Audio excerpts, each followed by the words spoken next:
عندي بلاي ستيشن 4 اقدر انقل حسابي اي دي من بلاي ستيشن 4 الى بلاي ستيشن 5، يعني ما راح يروح علي حسابي، ما راح يضيع علي اي دي. ايه نعم، ببلاي ستيشن 5 تقدر تنقل حسابك اللي كان معك ببلاي ستيشن 4، وحتى لو كان معك ببلاي ستيشن 3 تقدر تنقله دايركت الى بلاي ستيشن 5 بدون لا يضيع عليك ولا يروح عليك اي شيء. حتى الدولارات اللي بحسابك تنتقل معك، وابشرك حتى الالعاب تنتقل معك. وطيب على طاري سؤالك هذا، ببلاي ستيشن 5 راح نشوف ميزه باذن الله اللي هي اقدر انقل العابي الى بلاي ستيشن 5 دايركت. مثلا انا شاري لعبه مثلا يقول لك كراش السيارات، خلاص اللي شاريه كراش السيارات على بلاي ستيشن 4 تنتقل معي على بلاي ستيشن 5 وتكون مجانيه ببلاي ستيشن 5. يعني حتى لو كراش السيارات مي موجوده على بلاي ستيشن 5، يعني ما انصنع ما نزل جزء على بلاي ستيشن 5، اقدر انقل الجزء اللي على بلاي ستيشن 4 انقله الى بلاي ستيشن 5. اي شيء انت شاريه ببلاي ستيشن 4 تنقله لبلاي ستيشن 5 مجاني العاب. طيب نرجع للسؤال فراس الزهراني الثاني، وهل مثلا انا سوني 4 يمدي العب مع واحد سوني 5؟ يقصد هل اذا عندي بلاي ستيشن 4 اقدر العب مع خويي اللي عنده بلاي ستيشن 5؟ هذه الى حد الان ما ادري عنها النقطه، هل يقدرون يلعبون بلاي ستيشن 4 بلاي ستيشن 5 مع بعض او لا؟ هذه ما نعرف النقطه الى حد الان، لكن اللي نعرفه ان حقين الاكس بوكس الجديد اللي هو اكس بوكس سيريس وبلاي ستيشن 5 يقدرون ان شاء الله يلعبون مع بعض. سوني وافقت ان بلاي ستيشن يلعبون مع حقين الاكس بوكس سيريس، وخلاص ابشركم حتى البي سي راح يلعبون مع حقين بلاي ستيشن 5 الجيل القادم ان شاء الله. حتى الالعاب مثل كود الجديده الحين انشبكت السيرفرات مع بعض، خلاص الحين حقين بلاي ستيشن 4 يلعبون مع البي سي ومع الاكس بوكس اللي هو كود مودرن وارفير، وحتى كار اكس دريفت يلعبون حقين البي سي مع بلاي ستيشن 4. لكن ما ندري ببلاي ستيشن 5 هل نقدر نسولف مع حقين البي سي وحقين الاكس بوكس، يعني راح يحطون لنا مجموعه كذا ولا لا، ولا بس نسولف جيم. طيب هذا كان اول خبر بالفيديو اللي هو خبر تقدر تنقل جميع العابك حقت بلاي ستيشن 4 الى بلاي ستيشن 5 بشكل مجاني، يعني اللي متعلق بالعاب بلاي ستيشن 4 ابد يقدر لك ميول بالسيارات. وبس انا بيبسي وخلوكم مع الفيديو.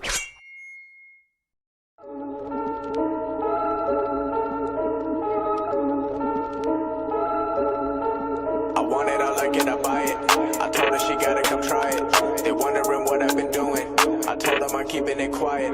I pull up, you know I be moving. Whipping the foreign, I'm cruising. The money I'm speaking it fluent.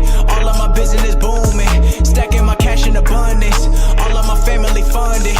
Finally got what I wanted. Life is amazing, I love it. Everyone know that I run it, yeah.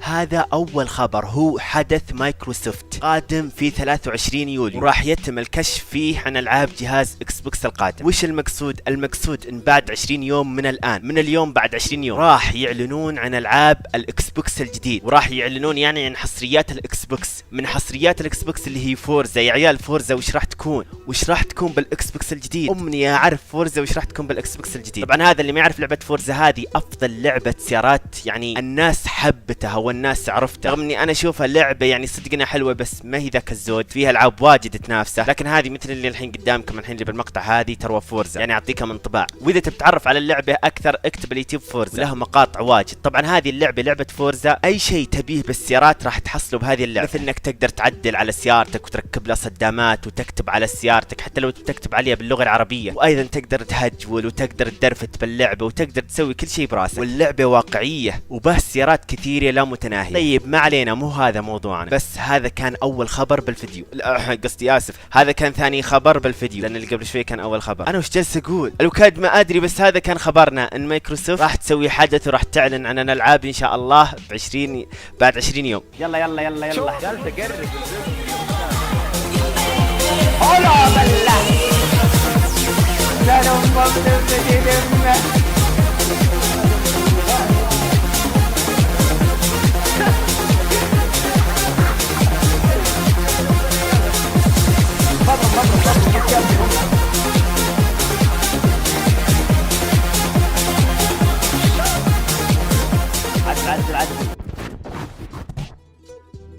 ثاني خبر، وهذا الشيء انا اتمناه من اول اني اشوف صورة زي كذا. هذه الصورة توريك حجم الاكس بوكس مقارنة بحجم بلاي ستيشن بصورة واقعية، ما هي يعني صورة احترافية او شيء زي كذا، لا صورة توريك حجم الاكس بوكس وبلاي ستيشن. طبعا للامانة يوم شفت الصورة هذه تغير حكمي على شكل الاكس بوكس. كان اول بنظري شكل الاكس بوكس سيريس اقول اوه والله شكله حلو، لكن الان تاكدت انه ثلاجه جد.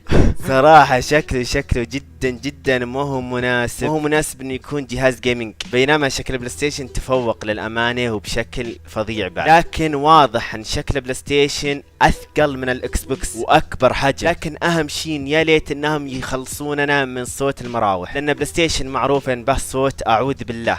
يعني ما ابالغ عليك لو قلت لك ان صوته ينافس صوت مكيف، مو مكيف السبلت، لا مكيف اللي قبل السبلت هذاك القديم. صوت بلاي ستيشن 4 ينافس صوت مكيف حرفيا. ونرجع لموضوع الصورة هذه، صدقنا الصورة قالوا ناس انها ما هي واقعية، لكن ما ادري من صحة كلام هذه الناس. وبس هذا كان ثاني خبر حبيت اوريكم حجم بلاي ستيشن مقارنة بالاكس بوكس، واكتبوا لي بالتعليقات وش افضل شكل بلاي ستيشن او شكل الاكس بوكس. اذا اعجبك شكل بلاي ستيشن حط قلب ازرق، واذا اعجبك شكل الاكس بوكس الجديد حط قلب اخضر.